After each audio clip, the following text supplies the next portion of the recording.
The rain pounded against the cracked windshield of Jack Mercer's 20-year-old pickup truck as he squinted through the blur, his prosthetic right leg aching with the memory of Afghanistan, his military duffel bag containing everything he still owned in this world, sat on the passenger seat beside a wrinkled map and 3 unanswered letters from the VA hospital. The storm had caught him halfway between nowhere and a town he hadn't seen in 8 years. The same town that had cheered when he'd left for war, but now seemed to have forgotten his name. Jack's calloused hand gripped the steering wheel tighter as lightning illuminated the Welcome to Pine Ridge sign, its faded colors a metaphor for the homecoming he didn't expect and wasn't sure he wanted. His bank account held exactly $167.42, his final military pay after medical discharge, barely enough for a week's worth of motel stays and fast food before he'd have to figure out what came next. The truck sputtered ominously. Another problem he couldn't afford to fix. He'd left Pine Ridge as a bright-eyed 19-year-old, full of patriotism and promise. Now, at 27, he returned with a Purple Heart medal stuffed in the bottom of his bag, nightmares that woke him screaming, and a titanium prosthetic where his right leg used to be. His parents had both passed while he was deployed, his father from a heart attack, his mother from cancer, leaving behind only a foreclosed family home and mountains of medical debt.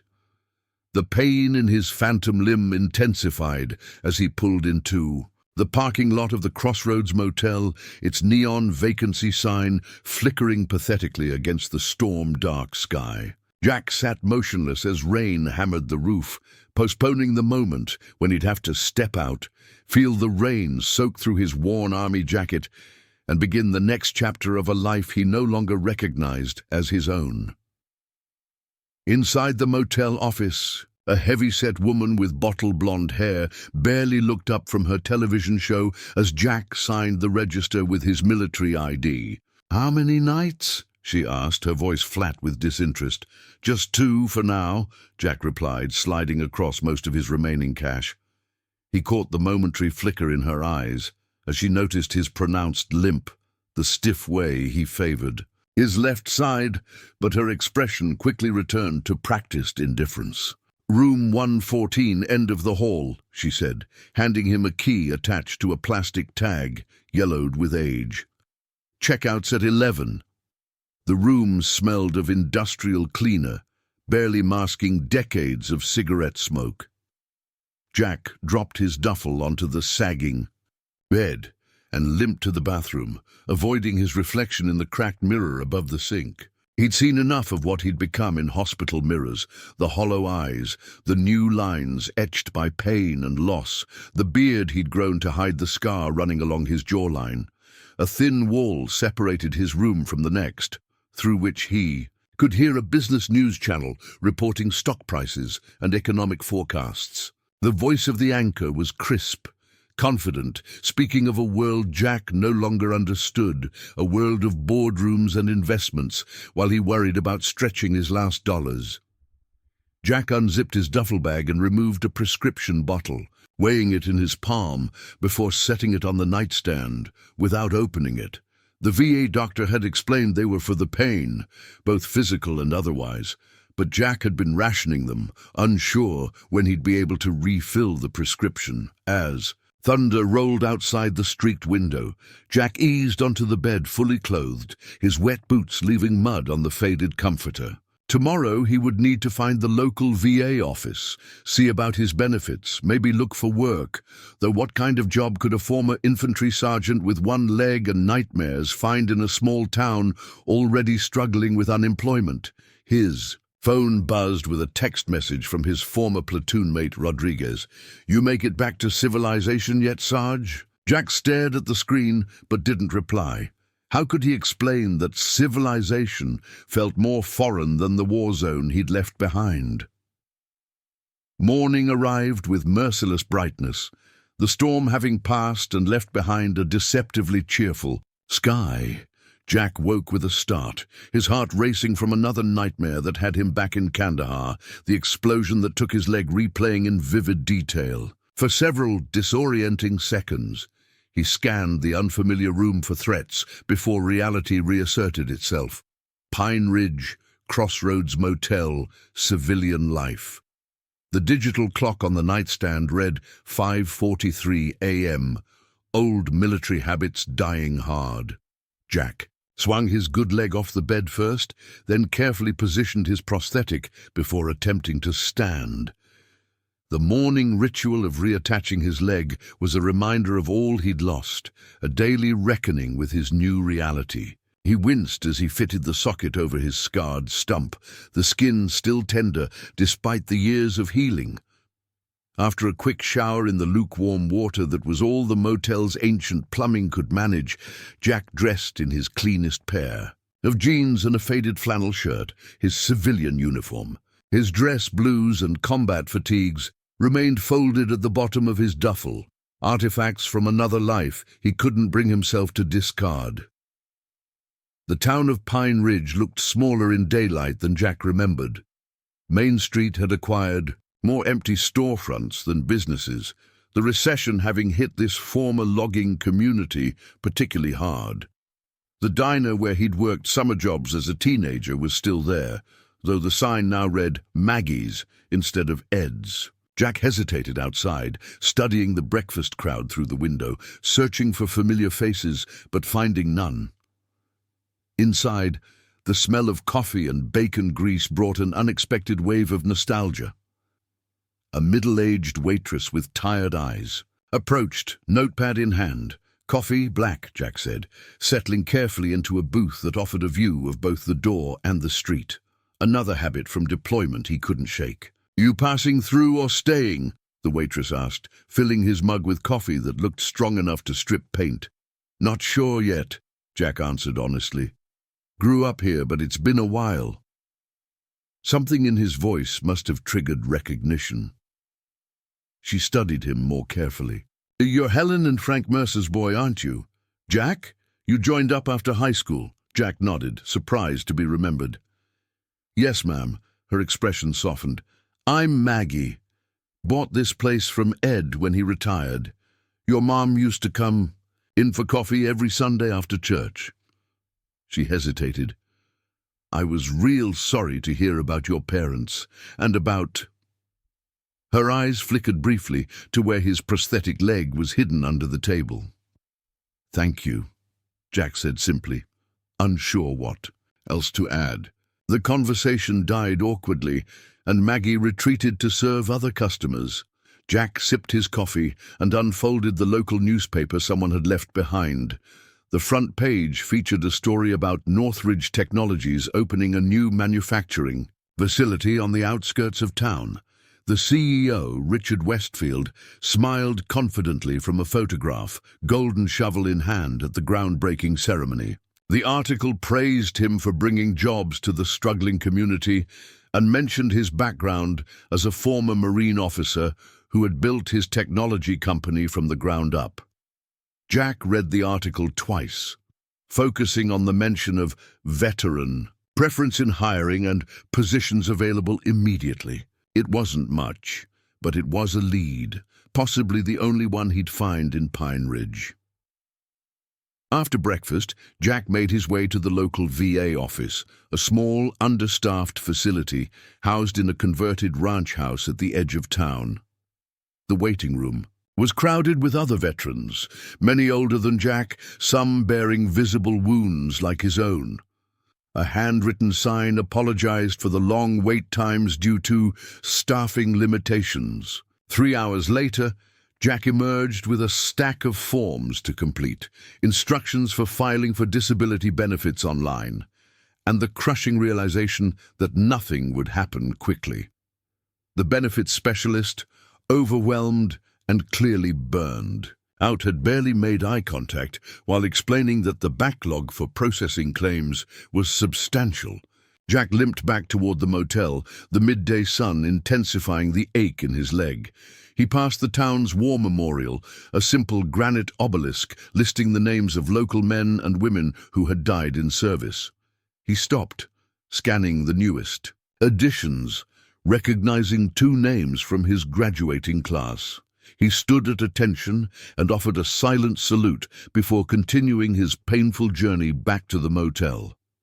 In his room, Jack spread the VA paperwork across the bed and began the tedious process of documenting his service, his injuries, his needs. Each form asked for the same information in slightly different ways, a bureaucratic maze that seemed designed to exhaust applicants into giving up. As the afternoon faded into evening, Jack's frustration mounted until he swept the papers onto the floor with a curse that held all his anger and despair. He reached for his phone and finally replied to Rodriguez's text from the night before. "Yeah, I'm back. Not sure civilization was waiting for me, though." The Northridge Technologies facility stood at the edge of Pine Ridge, like a gleaming monument to progress. All glass and steel, incongruous against the backdrop of weathered buildings and struggling businesses that defined the rest of the town. Jack straightened his only button-down shirt, purchased yesterday from the local thrift store, along with a second-hand tie that had seen better days. He'd polished his prosthetic as best he could and opted for his military-issued dress shoes, hoping they might lend him an air of discipline and reliability. The receptionist in the sleek lobby barely glanced at Jack's resume, a single page that emphasized his military leadership experience while glossing over his lack of technical skills or college education. "Human resources is on the 3rd floor, she said, sliding a visitor badge across the desk. "They're expecting walk-ins until 4. The elevator ride gave Jack a moment to collect himself. His reflection in the polished metal doors revealed a man trying desperately to look like he belonged. In this corporate world, the phantom pain in his missing leg intensified with his anxiety, a cruel reminder that he wasn't the same man who had left Pine Ridge 8 years ago. The HR waiting area was filled with other job seekers, most younger than Jack, and dressed in more appropriate attire. Many tapped away at smartphones or laptops, likely reviewing their qualifications or digitally submitted applications. Jack clutched his paper resume and tried to ignore the growing sense that he was hopelessly outmatched. "Jack." "Mercer?" A professional-looking woman with a tablet appeared at the doorway. "We're ready for you now." The interview room was small but intimidating. A glass table surrounded by 3 interviewers whose expressions revealed nothing. Jack sat carefully, conscious of how his prosthetic leg sometimes made graceful movements difficult. The woman, who had called his name, introduced herself as Diane from Human Resources, flanked by 2 department managers whose names Jack immediately forgot in his nervousness. "So, Sergeant Mercer," Diane began, scanning his resume, "your experience is primarily in military operations. What brings you to Northridge Technologies?" Jack cleared his throat. "I'm looking to transition to civilian work after my military. In service, I saw that Northridge has a veteran hiring initiative, and I'm eager to learn new skills while bringing my leadership experience to your team." The interview proceeded with increasing discomfort as technical questions revealed the vast gap between Jack's qualifications and the company's needs. Even the entry-level positions required computer skills beyond basic proficiency, and the managers exchanged glances that made Jack's stomach sink. "While we appreciate your service," Diane said finally, her voice taking on the gentle tone people used when delivering bad news, "I'm not seeing an immediate fit for your skill set in our current openings. We're primarily looking for candidates with technical backgrounds, or at least some college education, in related fields." Jack nodded, the familiar weight of rejection settling on his shoulders. "I understand. Thank you for your time." As he gathered his resume, the door to the interview room suddenly opened. A tall man in an expensive suit entered, his commanding presence immediately changing the atmosphere. The interviewers straightened in their chairs and Diane quickly stood. "Mr. Westfield, we weren't expecting you," she said, her professional demeanor tinged with obvious surprise. Jack recognized the man from the newspaper photograph. Richard Westfield, CEO of Northridge Technologies, and, according to the article, a former Marine officer. Westfield's sharp eyes assessed the situation quickly, taking in Jack's worn dress clothes and the prosthetic leg partially visible beneath the table. "Sorry to interrupt," Westfield said, his voice carrying the unmistakable authority of someone accustomed to command. "I was on my way to a budget meeting and heard we had veterans interviewing today." He extended his hand to Jack. "Richard Westfield." "Sergeant Jack Mercer, sir." "Former Army infantry," Jack replied, standing to shake the CEO's hand with the firmness his father had once taught him was the mark of an honest man. Something in Westfield's expression shifted as he noticed Jack's military bearing and the careful way he balanced on his prosthetic. "Infantry, huh? Where did you serve?" "2 tours in Afghanistan, sir, Kandahar province." Westfield nodded, a flash of recognition crossing his features. "I was in Helmand with the Marines back in '08. Different branches, same war." He glanced at the resume in Jack's hand. "Mind if I take a look at that?" The HR team watched in silence as their CEO scanned Jack's qualifications, his expression unreadable. After a moment, he looked up at Diane. "I'd like to continue this conversation with Sergeant Mercer myself. Can you reschedule my budget meeting?" Diane nodded quickly, clearly surprised but professional enough not to show it. "Of course, Mr. Westfield." As the HR team filed out, Westfield gestured for Jack to sit again. "So, Sergeant, tell me what really brought you back to Pine Ridge. Not the sanitized version you prepared for HR. The directness of the question caught Jack off guard. In the sterile corporate environment, Westfield's blunt military communication style was unexpected but strangely comforting. For the first time since returning home, Jack found himself speaking to someone who might actually understand.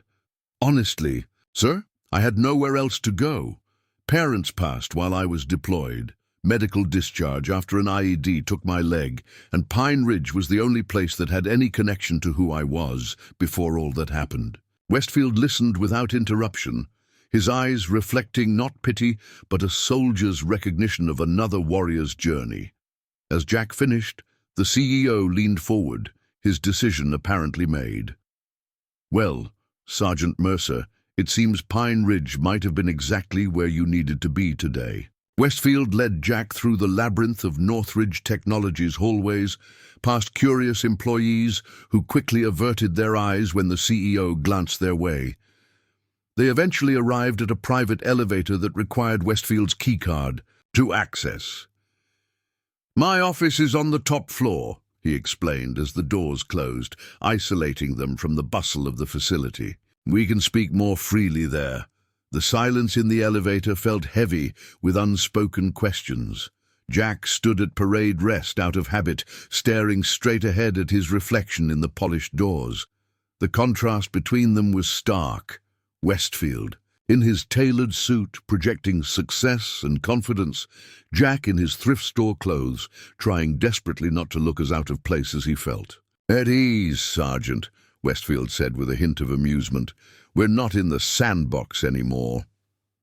The CEO's office occupied the corner of the building's top floor, with floor-to-ceiling windows offering panoramic views of Pine Ridge and the surrounding mountains.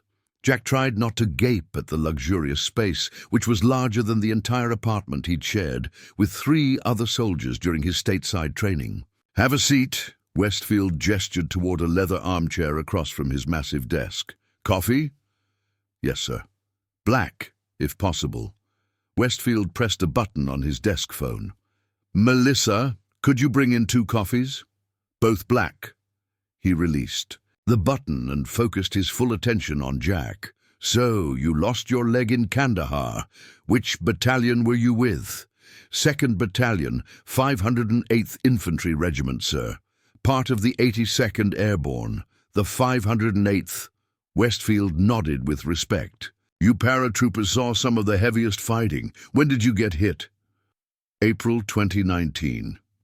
We were on a routine patrol. I was the vehicle commander in the lead Humvee. Jack paused, the memories suddenly vivid and overwhelming. He rarely talked. About that day, most civilians didn't want to hear the details, and fellow veterans already understood without needing the words. Westfield waited patiently, his expression indicating he recognized the hesitation. "You don't have to tell me if you'd rather not." "No, it's—" Jack took a deep breath. "We were about 10 clicks outside the wire when we hit an IED. The blast flipped our vehicle. My gunner and driver were killed instantly. I was pinned under. The wreckage, my right leg crushed. The medic said I kept trying to pull my men out, even with my leg nearly severed. I don't remember much after the initial explosion until I woke up at Landstuhl Regional Medical Center in Germany. The door opened, and a young woman entered with 2 mugs of coffee, setting them down before quickly exiting. Westfield took a sip from his mug before speaking again. "I lost my best friend outside Marja in 2010. Sniper fire. One minute we were discussing whether the Patriots would make the playoffs that year.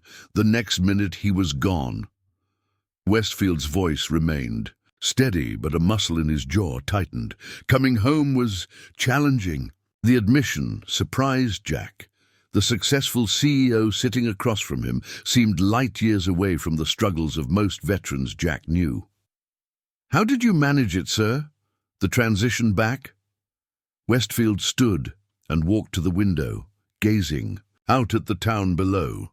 "Not well at first. I had the advantage of coming back physically intact, but the psychological adjustment nearly destroyed me. Nightmares, hypervigilance, anger issues, the whole PTSD package." He turned back to face Jack. "I was fortunate enough to have family money to fall back on while I sorted myself out. Started Northridge Technologies in my garage, initially developing communication systems based on what I'd seen needed in combat zones." Jack absorbed this information, suddenly seeing the CEO in a new light. Westfield wasn't just a former officer who'd lucked into success. He was a Marine who had transformed his war experience into something productive.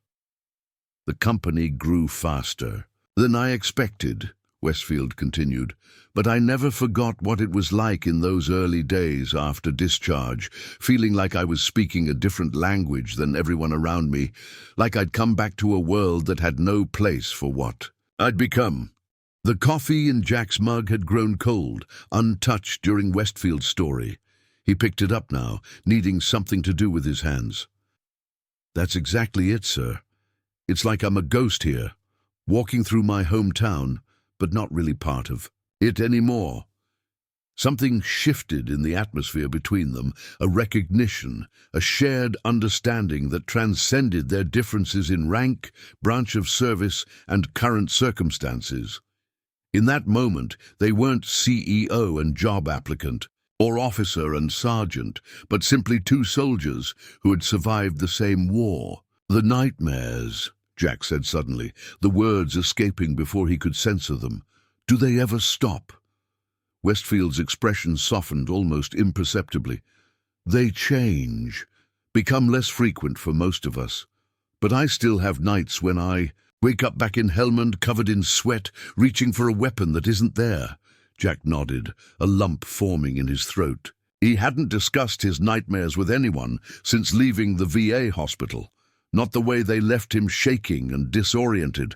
How he sometimes found himself on the floor beside his bed in a defensive position, or how he'd learned to sleep, with the lights on to help distinguish reality from memory when he woke. "Last night," Jack said, his voice barely above a whisper, "I dreamed I was back in that Humvee, but this time I could see the IED before we hit it.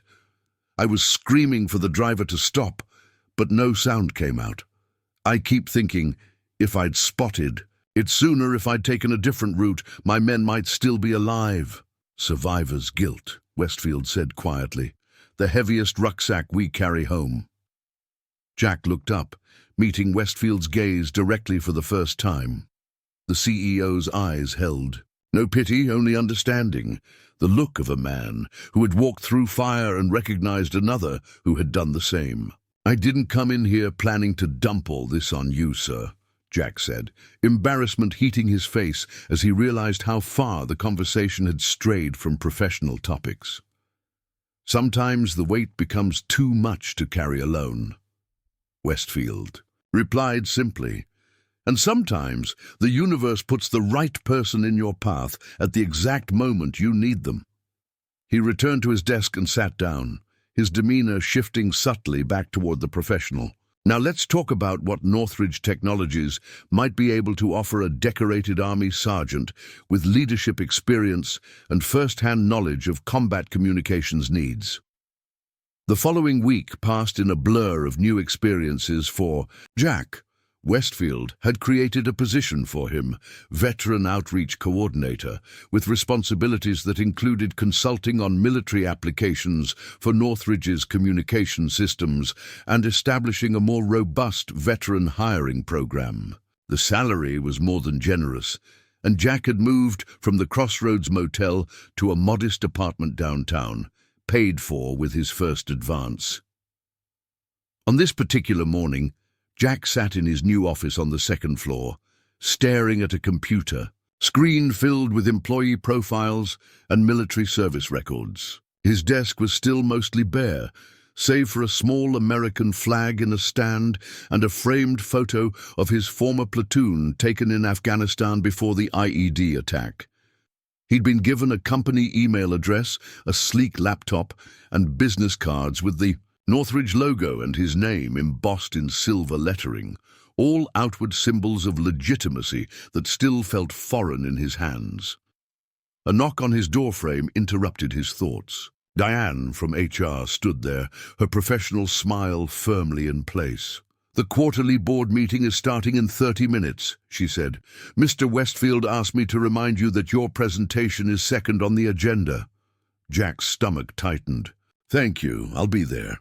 After she left, Jack returned to the PowerPoint presentation on his screen. Westfield had asked him to outline his vision for the veteran hiring initiative to the company's board of directors, a group of wealthy investors and corporate executives who controlled Northridge's purse strings. Jack had spent days researching and preparing, but doubt still gnawed at him. He'd led men in combat, but addressing a boardroom of civilians in tailored suits was a different kind of battle altogether. The conference room was intimidating, a long table of polished mahogany surrounded by leather chairs with Westfield at the head. The board members filed in, engrossed in conversation about profit margins and market shares. A few nodded politely at Jack, their eyes quickly sliding away when they noticed his prosthetic leg visible below his pants cuff. "Gentlemen, ladies," Westfield began once everyone was seated, "before we get to our financial reports, I'd like to introduce Sergeant Jack Mercer, our new Veteran Outreach Coordinator. Jack will be presenting his proposal for expanding our veteran recruitment and support programs." Jack connected his laptop to the projector, his heart pounding as he faced the board.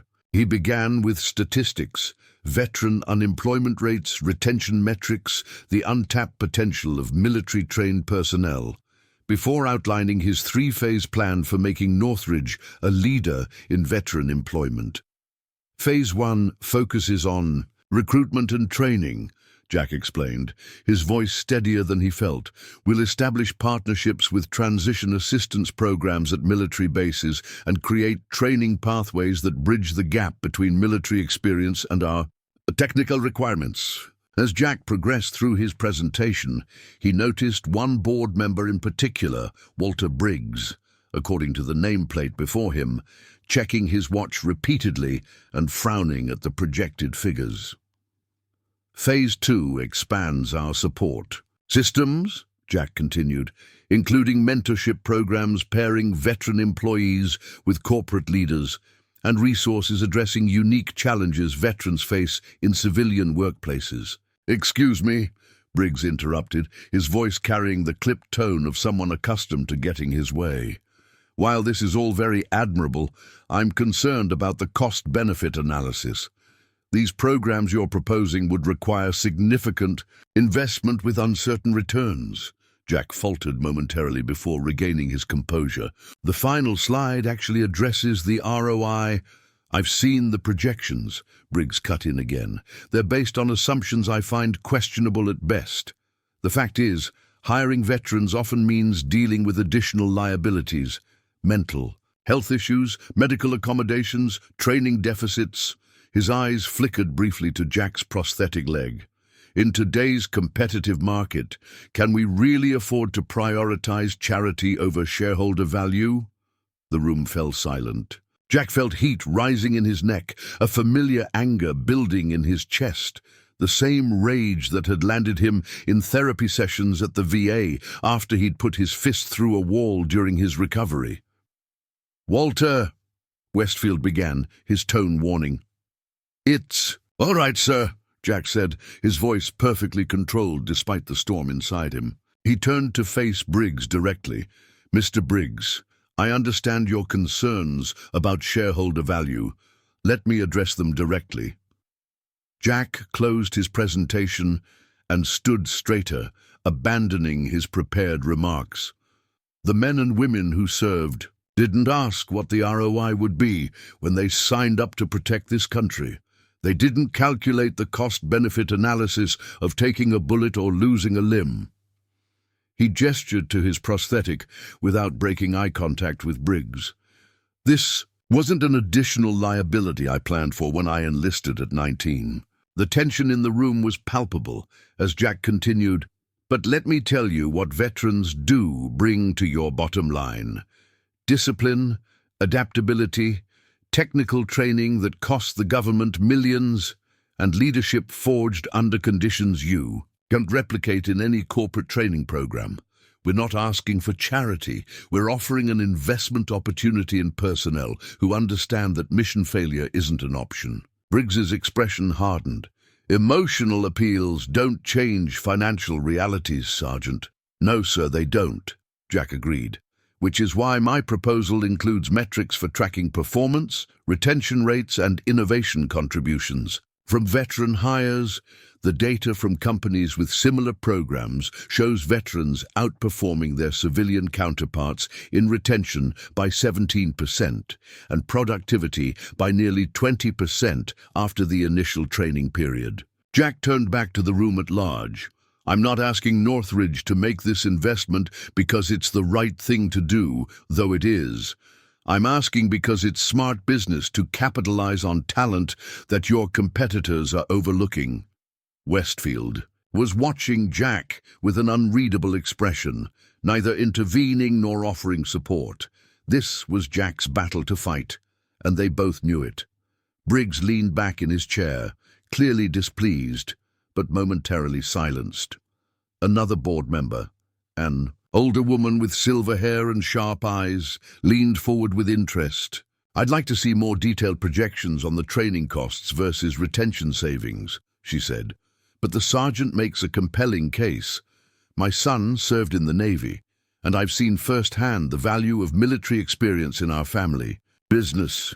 Several others nodded, the mood in the room shifting slightly. Jack felt a flicker of hope, but Briggs wasn't finished. "Richard," Briggs addressed Westfield directly, ignoring Jack now, "I respect your military background and your desire to help fellow veterans. But this company isn't a charity or a VA office. We have responsibilities to our shareholders. I move that we table this discussion until we've had proper financial analysis conducted by our actual financial team, not—" He waved dismissively in Jack's direction. "Well-meaning amateurs." Westfield's face remained impassive, but Jack saw the tightening around his eyes, the same expression he'd witnessed in officers about to deliver difficult orders. The CEO glanced at Jack once before addressing the board. "I appreciate everyone's input. Walter raises valid concerns about financial responsibility." Westfield paused, and Jack felt something cold settle in his stomach. "We'll have our financial team review the projections and present a more detailed analysis at our next meeting." As the meeting moved on to the next agenda item, Jack gathered his materials, the taste of ash in his mouth. He'd failed. Not just himself, but all the veterans he'd hoped to help. Westfield had given him a chance, and he'd blown it by letting his emotions override his strategy. Jack slipped out of the conference room as the CFO began presenting quarterly earnings. In the hallway, he leaned against the wall, suddenly exhausted. The phantom pain in his missing leg throbbed in rhythm with his heartbeat, a physical manifestation of his sense of defeat. 3 weeks after the board meeting, Jack sat alone in his apartment, surrounded by empty pizza boxes and scattered VA paperwork. The television droned in the background, tuned to a news channel he wasn't actually watching. His Northridge Technologies laptop lay closed on the coffee table, untouched for days. The Monday following the disastrous presentation, Westfield had reassigned Jack to Special Projects, a vague title that primarily involved reviewing technical manuals for military terminology and attending occasional meetings where his input was rarely solicited. His veteran hiring initiative had been shelved indefinitely, reduced to a single paragraph in the company's diversity report, with no concrete action steps or funding. Jack checked his phone for the 5th time that hour. No messages from Westfield, no updates on his status, no responses to the emails he'd sent proposing scaled-down versions of his original plan. The silence spoke volumes. Jack had been effectively sidelined, given a paycheck and a title, but no meaningful work or purpose. A sharp knock at his door startled him. Jack wasn't expecting visitors. He hadn't made any friends in Pine Ridge since his return. He approached cautiously, the hypervigilance from his combat days kicking in automatically. "Jack, it's Maggie from the diner." Confused, Jack opened the door to find the waitress from Maggie's diner standing in the hallway, concern etched on her weathered face. "Everything okay?" he asked, suddenly self-conscious about his rumpled t-shirt and the apartment's disarray visible behind him. "That depends on how you define okay," Maggie replied, her tone gentle but direct. "You haven't been in for breakfast in over a week. When someone who comes in every morning at exactly 600 suddenly disappears, I notice." Jack was taken aback by her observation and the fact that she'd tracked him down.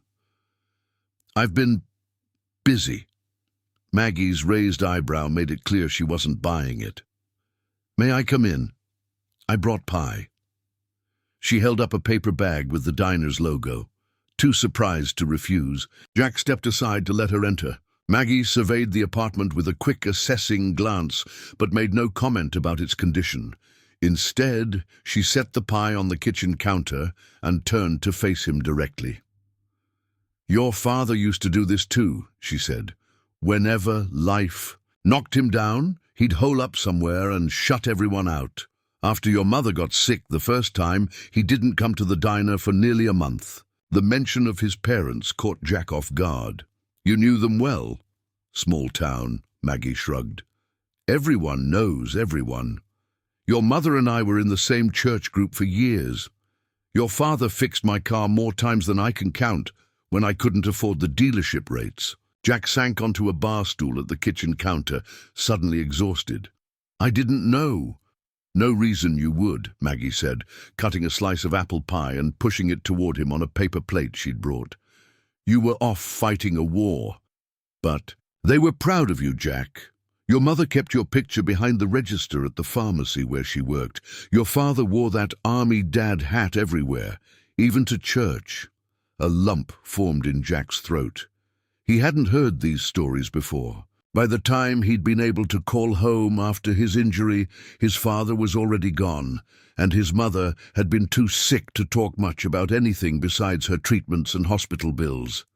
"I've made a mess of things, Maggie," Jack admitted, staring at the pie without taking a bite.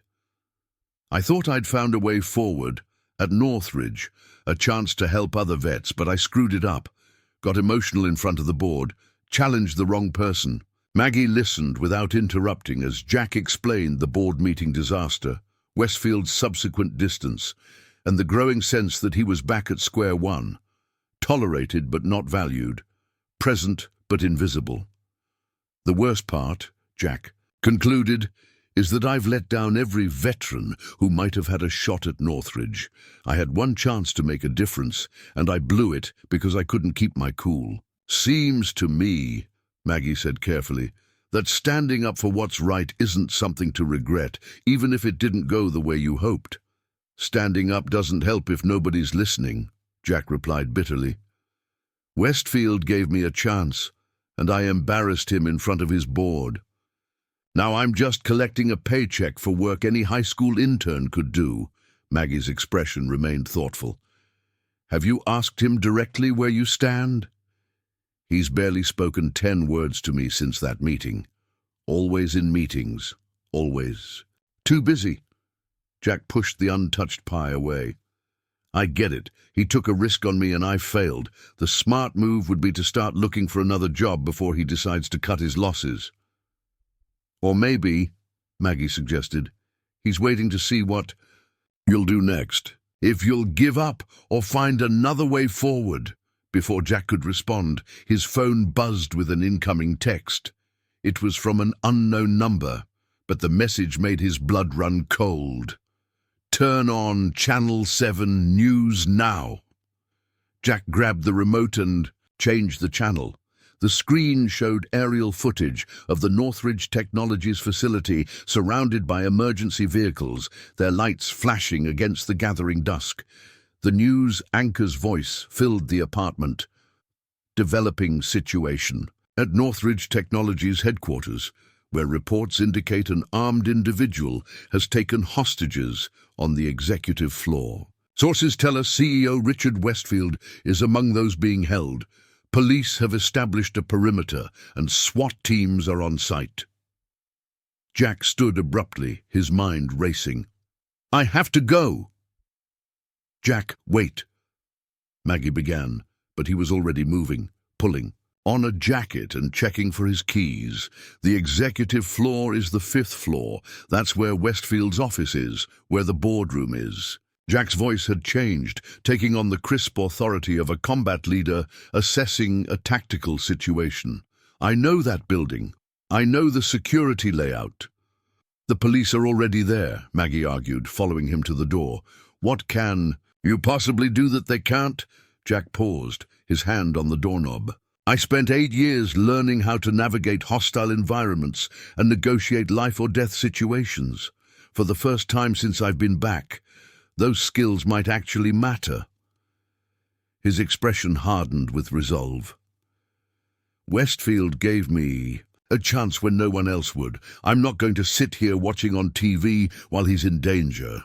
Without waiting for Maggie's response, Jack left the apartment, moving with purpose despite the persistent ache in his prosthetic leg. As he climbed into his truck, a realization struck him with crystal clarity.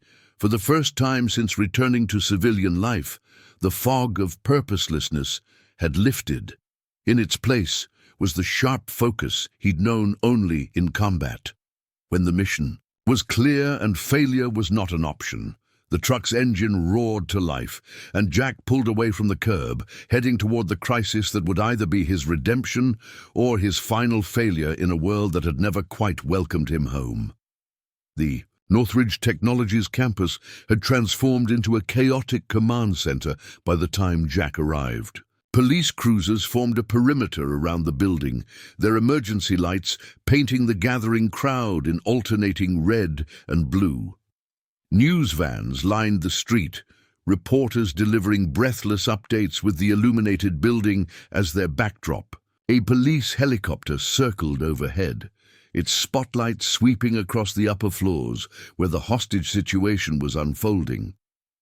Jack parked his truck 2 blocks away and approached on foot, his military training automatically kicking in as he assessed the scene.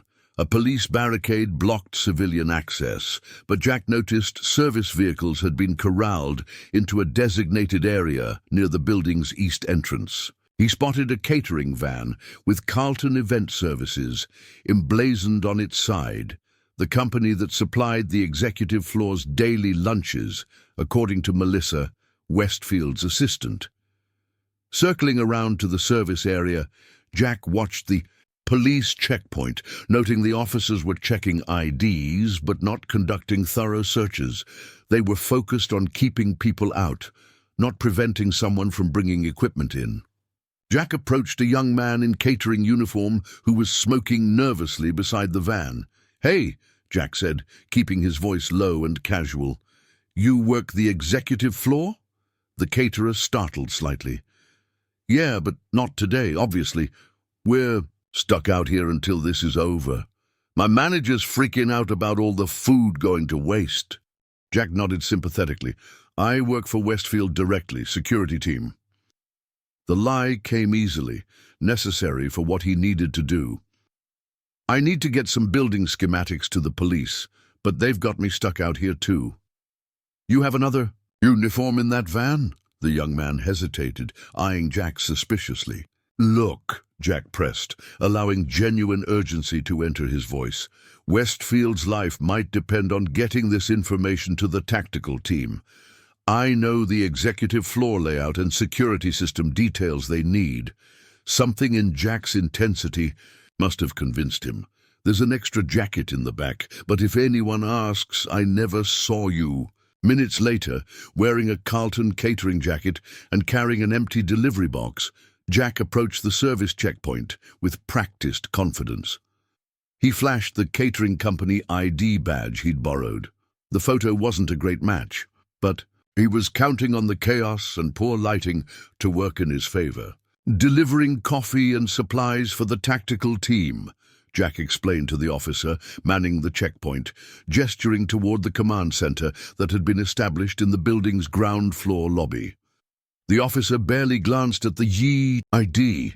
They're set up in the main conference room, through the lobby, first hallway on the right. Jack nodded his thanks and walked into the building, projecting the confident bearing of someone who belonged there.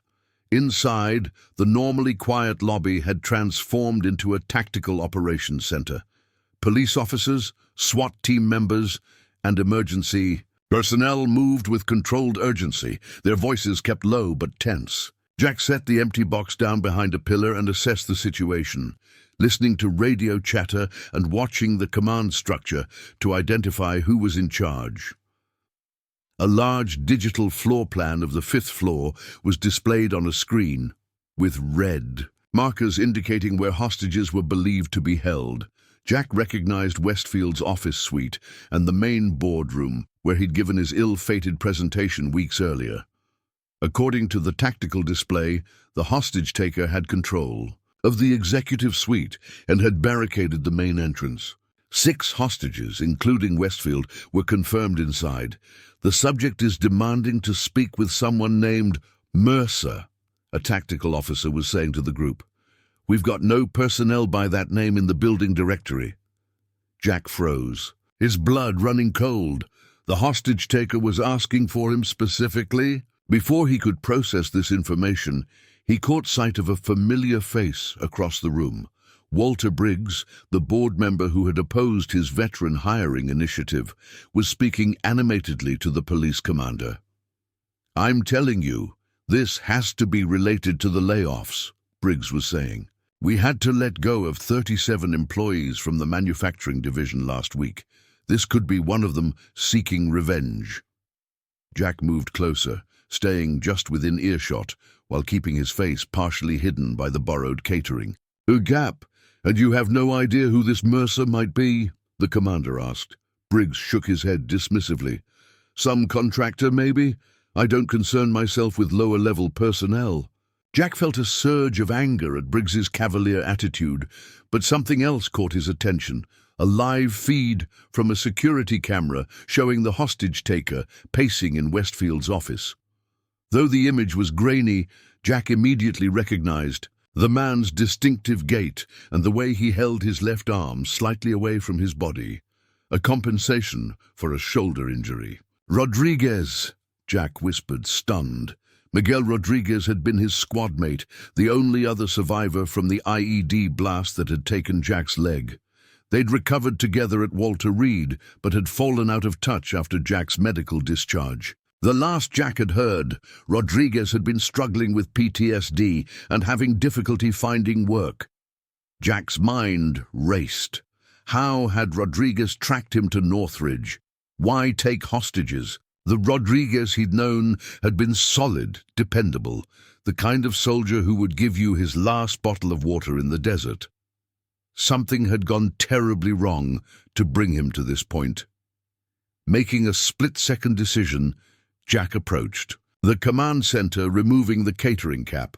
"I'm Mercer," he announced, causing several heads to turn sharply in his direction. "Jack Mercer, I believe your hostage-taker is asking for me." The police commander stepped forward, his expression hardening. "How did you get in here? This area is restricted."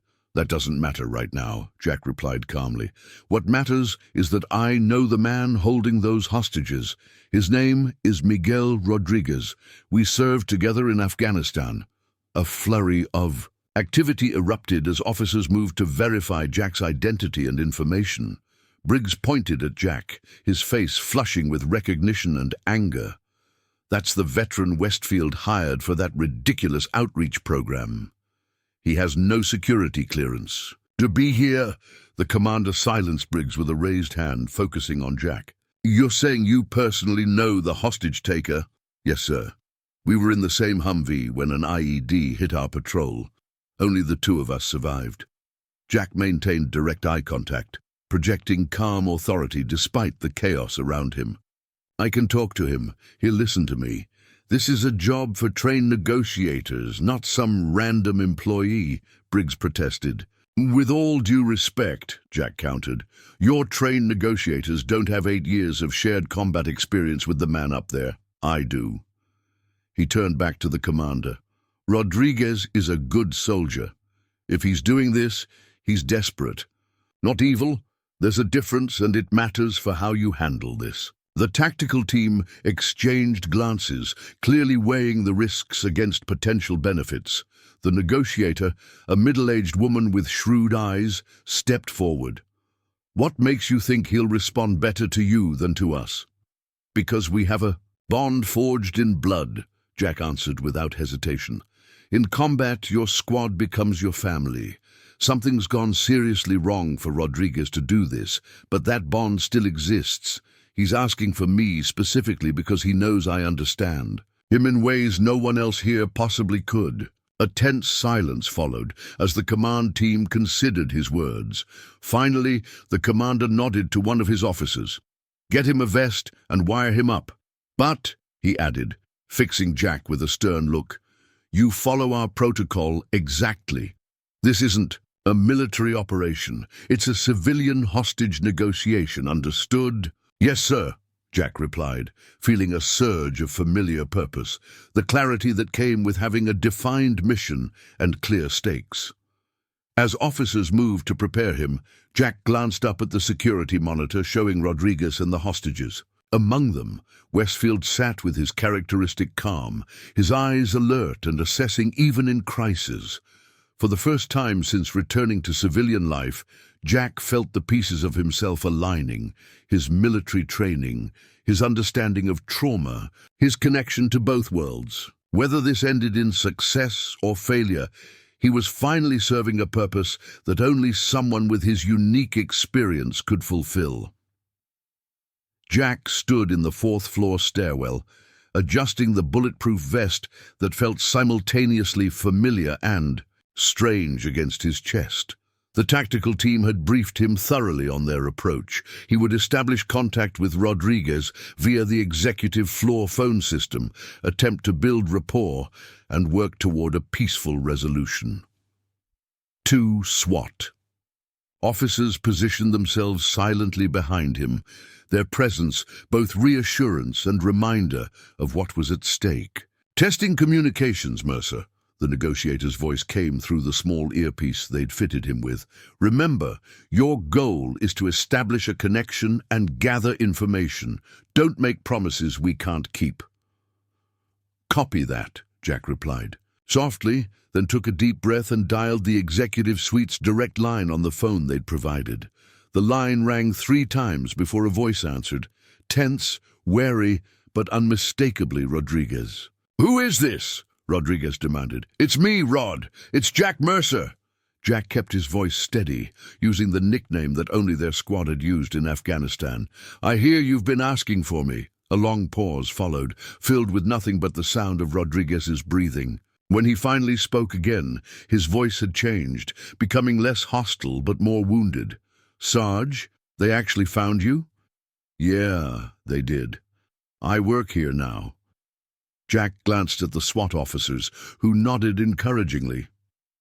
"Rod, what's going on?" "Up there. This isn't you, man." "You don't know me anymore," Rodriguez replied bitterly. "None of you do. You all moved on, got jobs, got lives. I'm still back there, Sarge. Still in that Humvee, still burning." Jack closed his eyes momentarily, recognizing the pain behind the words. "I know exactly what you mean, Rod. I wake up most nights feeling the heat, smelling the smoke. I never really left that road either." Another pause. Then Rodriguez's voice came again, softer now.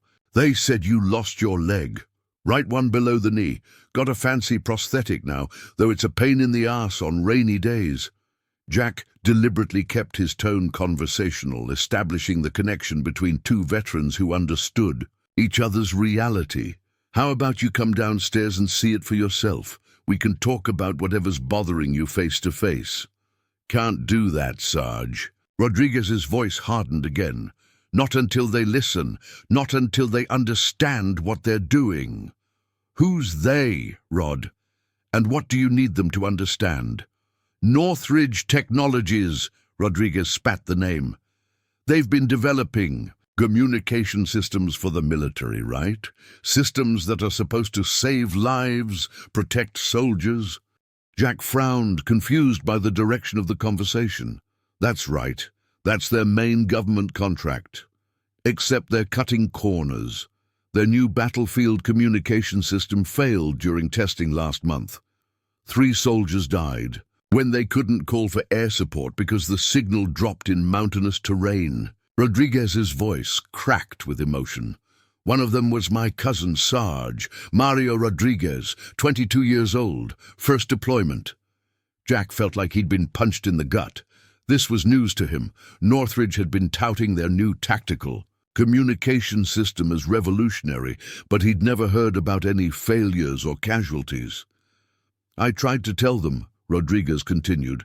"I came here 3 weeks ago with the test reports. I had a friend at the testing facility who slipped me the data. I showed it to that suit, Briggs, told him they needed to fix the system before more soldiers died. You know what he said?" Rodriguez's voice rose in anger. "He said it was within acceptable failure parameters and that wartime deployment carried inherent risks. Acceptable failure, like my cousin was just a statistic." The negotiator's voice came urgently through Jack's earpiece. "Mercer, we need you to calm him down. He's getting agitated."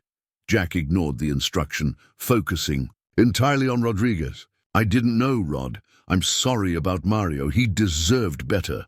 "They all deserve better," Rodriguez shouted. "That's why I'm here. That's why I had to make them listen. Your boss, Westfield, he needs to see these reports, needs to understand what his company is doing." "Westfield's a Marine," Jack said carefully. "He served in Afghanistan too. If what you're saying is true, he would want to know." "If it's true," Rodriguez's voice turned dangerous again. "You think I'd make this up? You think I'd be here if I wasn't absolutely sure?" "No, that's not what I meant," Jack backpedaled quickly. "I believe you, Rod. I'm just saying Westfield might not know about this. Big companies, things get buried, information gets filtered." The tactical team leader whispered urgently in Jack's other ear.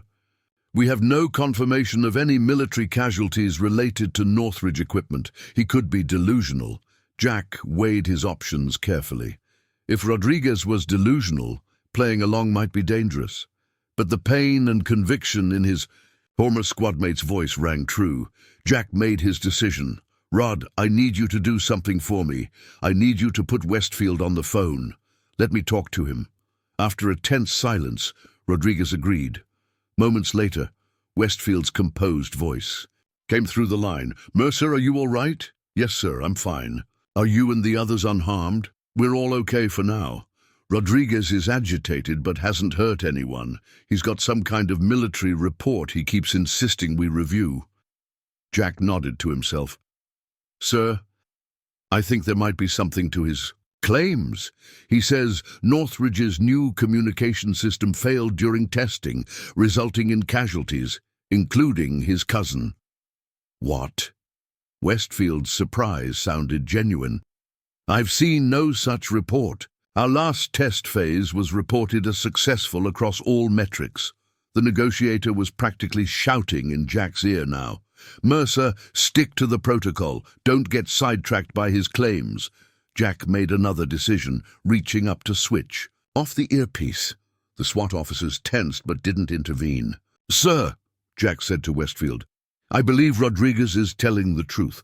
The reports may have been altered before they reached you. He says Briggs dismissed his concerns when he tried to bring them forward. A long pause followed. Then Westfield spoke again, his voice now carrying an edge of controlled anger. Put Rodriguez back on, please. Jack heard the phone changing hands. Then Rodriguez's cautious, Hello? Specialist Rodriguez, Westfield said, using his military rank. This is Richard Westfield. I give you my word as a Marine officer that if you end this situation peacefully, I will personally review every document you've brought and investigate these claims thoroughly. No filters, no corporate bureaucracy. Your word doesn't mean much. Right now, Rodriguez replied, though Jack could hear uncertainty creeping into his voice.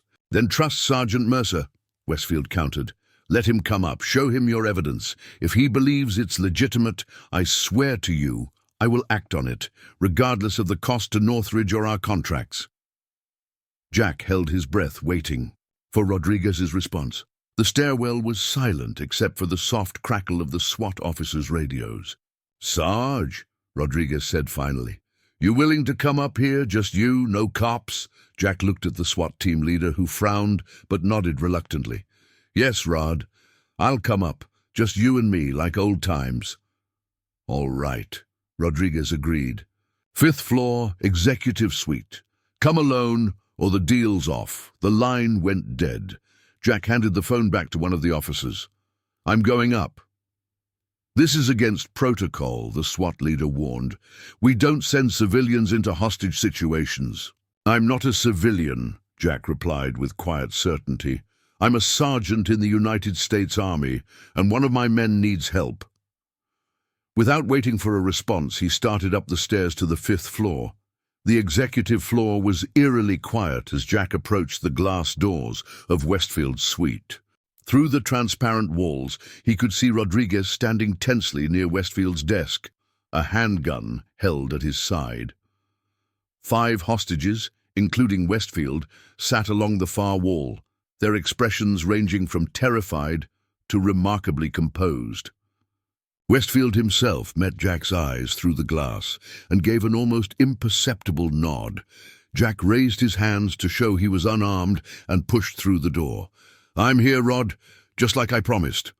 Rodriguez turned, and Jack was struck by how much his former squadmate had changed. The once robust soldier was gaunt, his eyes sunken and haunted, his left arm noticeably thinner than his right, the lingering effect of nerve damage from the IED blast.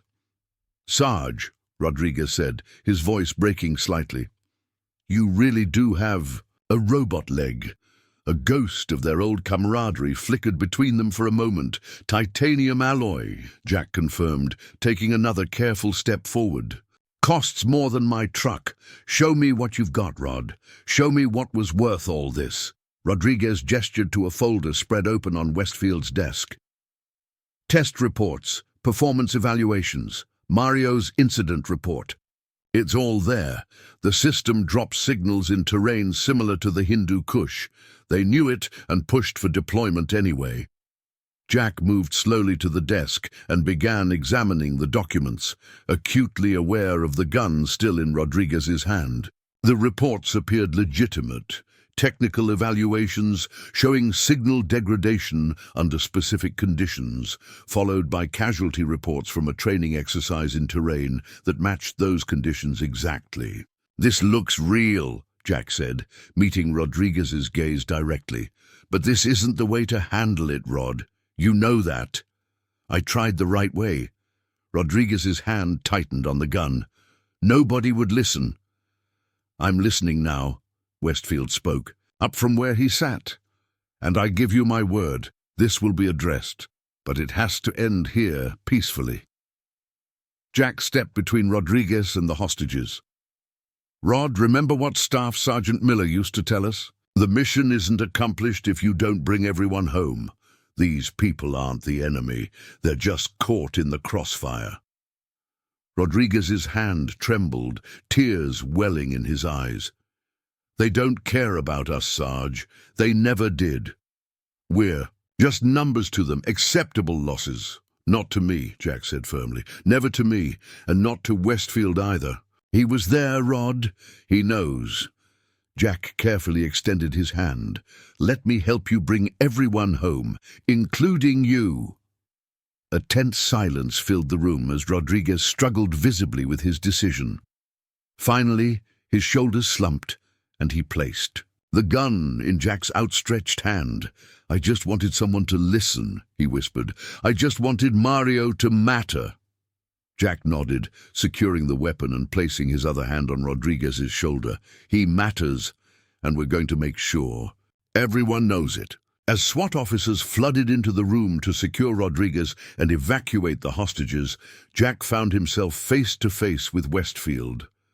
The CEO's expression was complex, relief mingled with something that looked like respect, and beneath it all, a simmering anger that Jack suspected wasn't directed at either him or Rodriguez. "Well done, Sergeant," Westfield said quietly. "Now I believe we have some unfinished business to attend to, both with these reports and with your position at Northridge." In that moment, standing amid the aftermath of crisis, Jack realized that something fundamental had shifted. For the first time since returning home, he had fully been himself, not a broken veteran trying to fit into civilian life, but a soldier using his unique skills and experiences to save lives. He had bridged both worlds, and in doing so, may have finally found his place. 6 months after the hostage crisis, the Northridge Technologies campus had transformed. What was once merely a corporate headquarters now featured a state-of-the-art Veterans Resource Center occupying the entire 3rd floor.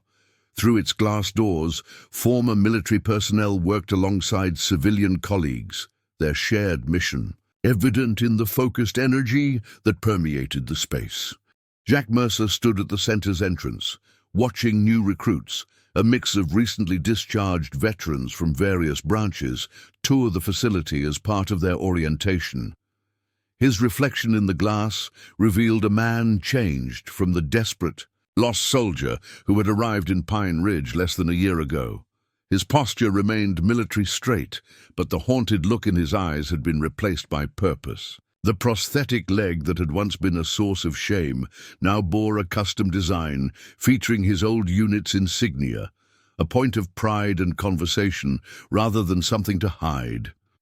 "The group from Fort Bragg seems promising," said a familiar voice behind him. Jack turned to find Richard Westfield approaching, his customary suit replaced by more casual attire on this Saturday morning. "They are. 3 of them have communications backgrounds that will work perfectly for the new system testing." Westfield nodded, satisfaction evident in his expression. "How's Rodriguez doing in the transitional housing program?" "Better every week," Jack replied. "The therapy's helping and having a purpose again, making sure other soldiers have properly tested equipment.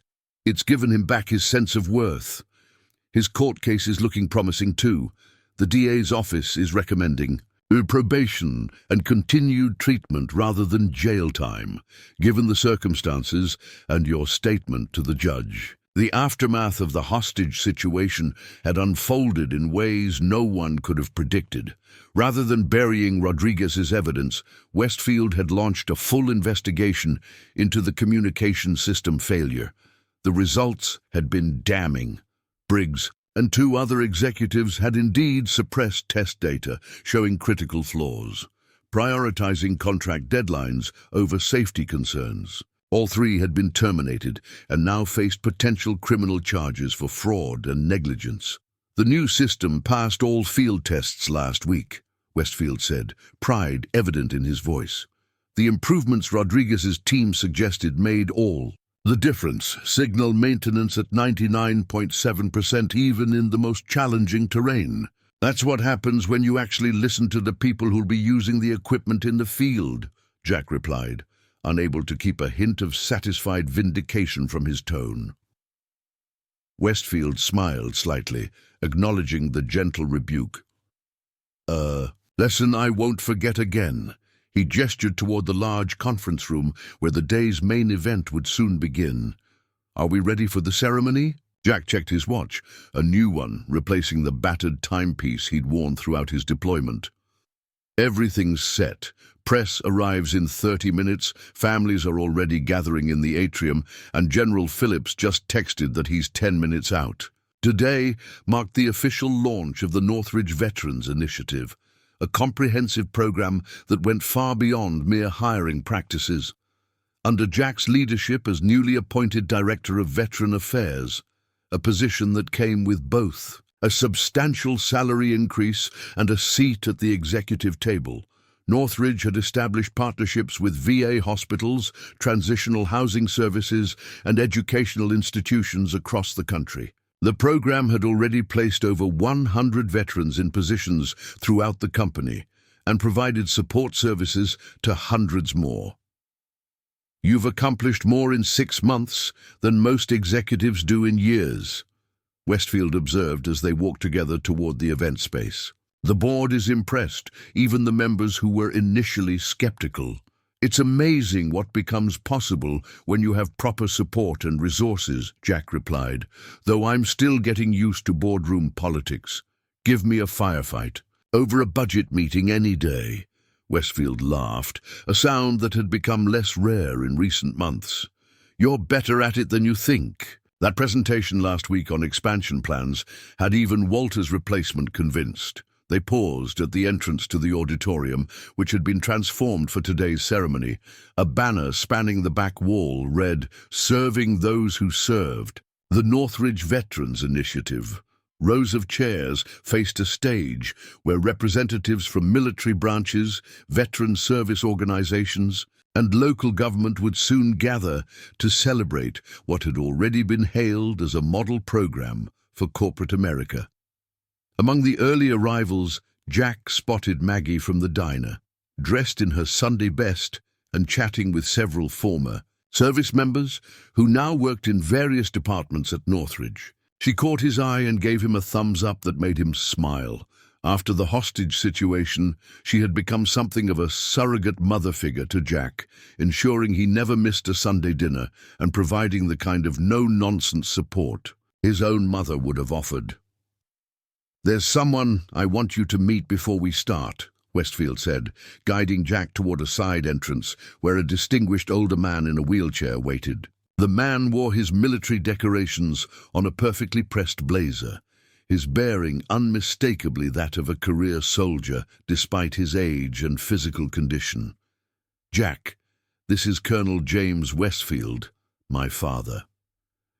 Jack straightened automatically, offering a respectful handshake.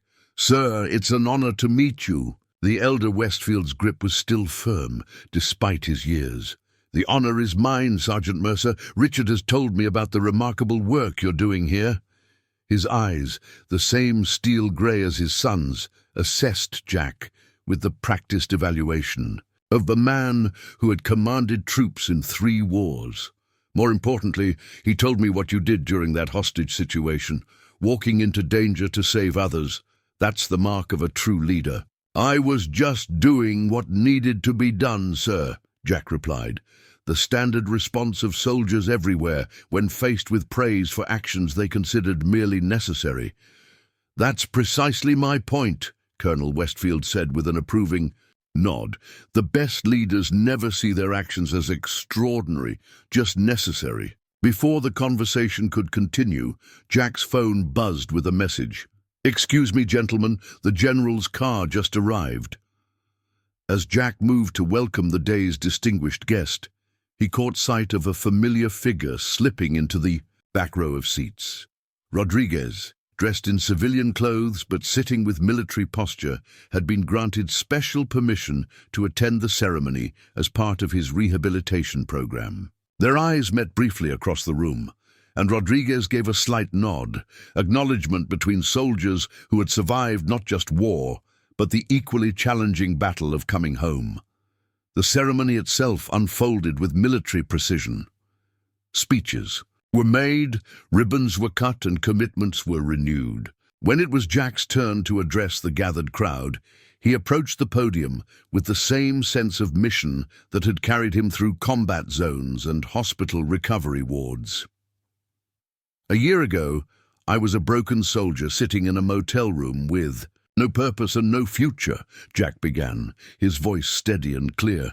"Today, I stand before you, not just as a veteran who found his way home, but as living proof that the skills and character forged in military service have tremendous value in civilian life, if only we create the pathways for that transition."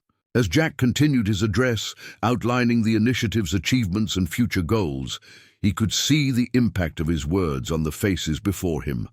Hope in the eyes of veterans, understanding dawning on civilian executives, and something like vindication in the expressions of military family members who had watched their loved ones struggle after service. "This program isn't charity," Jack emphasized, echoing the same words he had spoken in that first contentious board meeting. "It's smart business and good citizenship.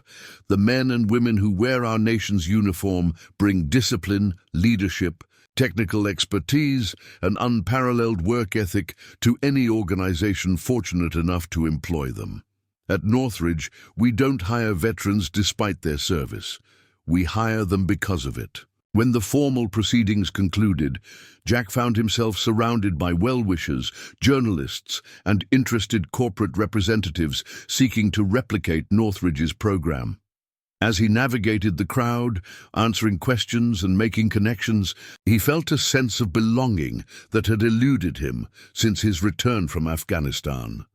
Later that evening, as the last guests departed and the cleaning crew began their work, Jack stood alone on the balcony, overlooking the darkening town of Pine Ridge. The lights of the community stretched below him, no longer symbols of a world that had moved on without him, but beacons of possibility in a future he was helping to shape. "Penny for your thoughts, Sergeant?" Westfield joined him at the railing, offering a cup of coffee. Jack accepted it gratefully. "Just thinking about journeys. How sometimes the longest distance isn't between countries or continents, but between who we were and who we become." Westfield nodded, understanding in his eyes. "The journey home is rarely a straight line. No, but it helps when someone meets you halfway," Jack replied, thinking of that first unexpected encounter in the interview room that had changed everything.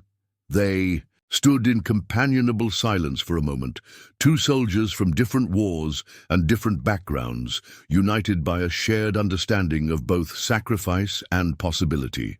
"We're just getting started, you know," Westfield said finally. "The initiative's expanding to 3 more cities next quarter. I'll need someone to oversee the national program." Jack smiled, recognizing the offer beneath the casual comment. "Sounds like a mission worth taking on." As the night settled around them, Jack thought of all the veterans still struggling to find their way home, men and women carrying invisible wounds and facing battles that didn't end when they took off their uniforms. For the first time since his own return, he felt equipped to help guide them through that difficult terrain, to be the beacon he had once so desperately needed himself. The journey wasn't over, for him or for countless others like him, but in the shadow of what had once been merely a corporate headquarters and was now becoming a center of healing and purpose, Jack Mercer had finally found not just a job, but a mission worthy of the sacrifice he and his brothers and sisters in arms had made. If you found this story of redemption and purpose moving, don't forget to like this video and subscribe to our channel for more inspiring content that reminds us all of the extraordinary strength of the human spirit. Share this video with someone who might need a reminder that even our darkest moments can lead to unexpected new beginnings. Remember, sometimes the greatest heroes aren't found on battlefields, but in the quiet courage it takes to begin again when all seems lost. Join our community where we share stories that matter, stories that remind us of the power of second chances and the difference one person can make when they choose to stand up for what's right. Hit that subscribe button now and become part of a movement that believes in honoring our heroes, not just with words, but with meaningful action. Until next time, this is your channel for stories that inspire change.